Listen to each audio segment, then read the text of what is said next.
Hello, my name is OtitamSpeaks. I do most of my videos out in my car, but I'm about to start going live. So I need to be a little bit more serious, a little bit more intentional about asking people to like, subscribe, and share my videos. And I'm doing this because I believe I'm in a different niche than most people.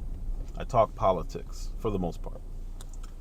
I've been really into politics since 1997, so I've been in this for a minute. I believe I have the gift of articulation because my mother ingrained it in me. She used to make me, as a small child, read books and do book reports. To this day, I'm not sure she actually read the books I was doing book reports on, because she sometimes randomly she would just say that's not what the book is about. And I don't know if she knew it, but she was usually right that I was faking my way through a book report.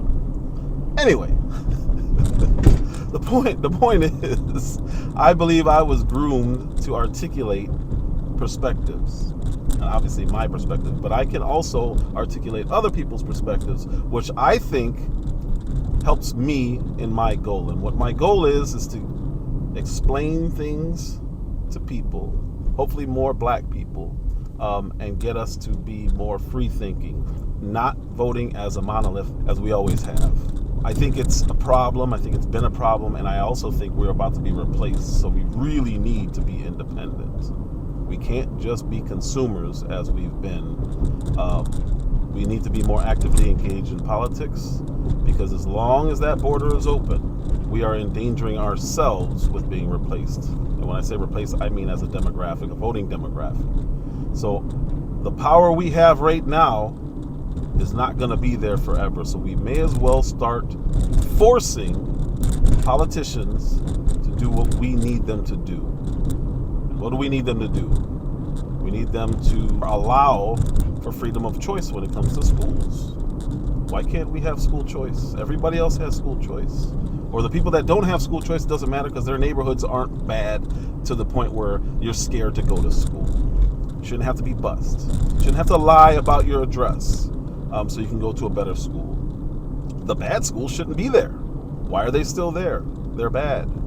There's no competition. So anyway, my sole job that I feel online is to try and articulate in a measured way where I'm not demeaning people, except the ones who deserve it, and in a way that other people can understand without BS. Now, I do have my leanings. I do lean to the right. I need to be very clear on that. I do lean to the right, but there are reasons, and when I give those reasons, I will be very clear. I will not just attempt to trick people, because that's not who I am. That's not what I'm trying to do. It's just not. I'm going to be very clear. I used to call myself conservative. I think I'm to the right of them, so I don't label myself conservative anymore. I'm definitely not Republican. I don't care for party politics. I am all about educating my people so we can be better, and that's a big task. And there's a lot of people out there who do it, who I love. So I'm not going to, say I'm the only one doing it. But I think the way I deliver is different from how most, especially political pundits, how they deliver. Why would you call it delusion? Because Bruce Caitlyn Jenner, I'll call him Caitlyn Jenner. No, because it's that's her. You're not being polite to the pronouns. Because disrespectful. Okay, forget about the disrespect. Facts don't care about your feelings. It turns out that every chromosome, every cell in Caitlyn Jenner's body is male, with the exception of some of his sperm cells. Baltimore, where Freddie Gray was killed. Freddie Gray died in a van. I shouldn't say was killed. Died in a van. Yeah. You have a city that's 45% black. City council is 100% Democrat. The majority of city council is black. The top cop at the time was black. The number 2 cop was black. The majority of the command staff is black. The mayor is black. The AG is black. And yet here we are talking about racism. I mean, it's absurd. Yeah. It's absurd. What do you have to say to the trans students on this campus who feel actively victimized by your presence here? Life's tough. Get a helmet, man. I'm too pregnant for this. Next question. And I found that half the black students at Cornell were on some kind of academic probation. And so I went over to the administration building and looked up the SATs of these students. The average black student at Cornell at that time scored at the 75th percentile. Which is pretty darn good. Yes. And so that means that in most colleges in this country, they would have no trouble, and many of them would be on the dean's list. But at Cornell, the average liberal arts student at that time was in the 99th percentile. And when you're teaching the students like that, you teach at a pace that most people of any race cannot keep up with. And it was always complained that I was assigning all kinds of reading, but heck, I'm teaching kids who are in the top 1%. They can keep up with the reading that I'm assigning. So Cornell was taking very talented black kids and spending 4 years teaching them to feel inadequate. Yes. While I'm talking, I'm not reading anything. I'm driving. I'm on my way home or on my way to work. Or on my way to the gym or from the gym. So I'm not citing these things. I know these things. And while I'm talking, I'm thinking, okay, I can put this clip there. I'll find an article on this because I know this to be a fact. So as I'm flashing these things by, I'm going to keep talking. And that's just going to be my method. That's how I'm going to do it. I know my stuff. I don't just say stuff. And I don't throw out just random, I don't throw out talking points. Let's put it that way. I will back it up with facts. And if somebody comes in my comments, I will back it up with facts. I will not shout them down. I may laugh because sometimes people say crazy things. So I may laugh, like when somebody tried to defend Cori Bush and her tax stance. To me, that's funny. Because she's a legislator. You're saying that you're saying that they're paying their fair share is what you're saying. No, I'm asking what percentage is a fair share. Their fair share, the same, if a third of my money is going to taxes, then I think a third of their money should be going to taxes. Well, it does. I'm trying to understand because you realize the effective tax rate on the poor is less than it is on the rich, right? Okay, so first of all, I'm not the poor. I'm very close to that line, but I'm not the poor. Okay, so the effective tax rate on the middle class is less than it is on the rich, correct? She writes laws. She's on a budgeting committee, and she has no idea how taxes work. So if you try to defend stuff like that, I may laugh, but I'm still coming from a place of knowledge, and I'm trying not to diminish your opinion. But some opinions, especially if it's just an avatar with numbers at the end, I don't care what you think. To me, it's cowardly. To be perfectly honest with you, I think it's cowardly to hide behind a letter, an R, and a generic name. I don't respect that. But I'll still try to be respectful.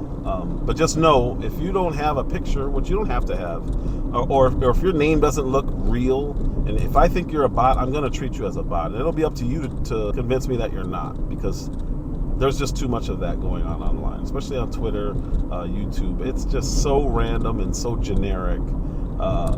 If I can click on your profile and there's nothing there, I don't believe anything. I don't believe you're sincere at all. I believe you're Russian disinformation.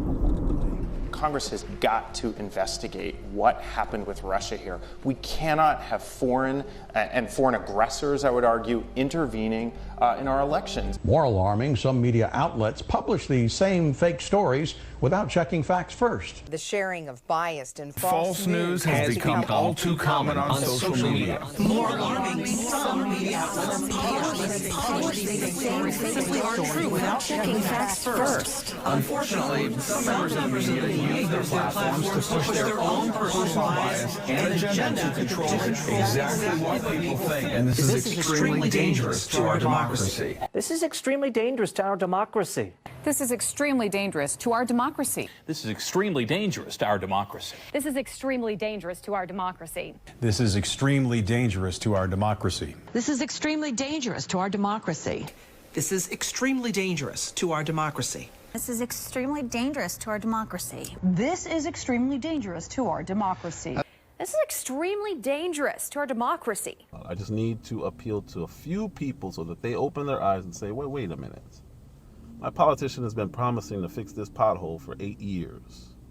They're still in office, and now they're a millionaire, even though they only make $174,000 a year. How is that possible? Stuff like that, just look around. If your neighborhood is the same, they're not doing their job. It should be getting better. If it's worse, they're really not doing their job. It should be getting better. These are those people who call themselves progressives. Okay, so then why are we not progressing? That's what the word is, right? Improving, gaining, advancing. That's what progression means. So if that's not happening where you live, you have the wrong politicians. Get them out. No more promises, never-ending promises that never come to fruition. There's no reason to waste our time. We don't have the time. The atmosphere that we're raised in, the neighborhoods that we're brought up in, and the schools that we're taught in. That's the difference. And then obviously you have the family. Are there two parents? Is there balance in the home? Because just those two things alone, no matter what neighborhood you live in, are going to benefit you.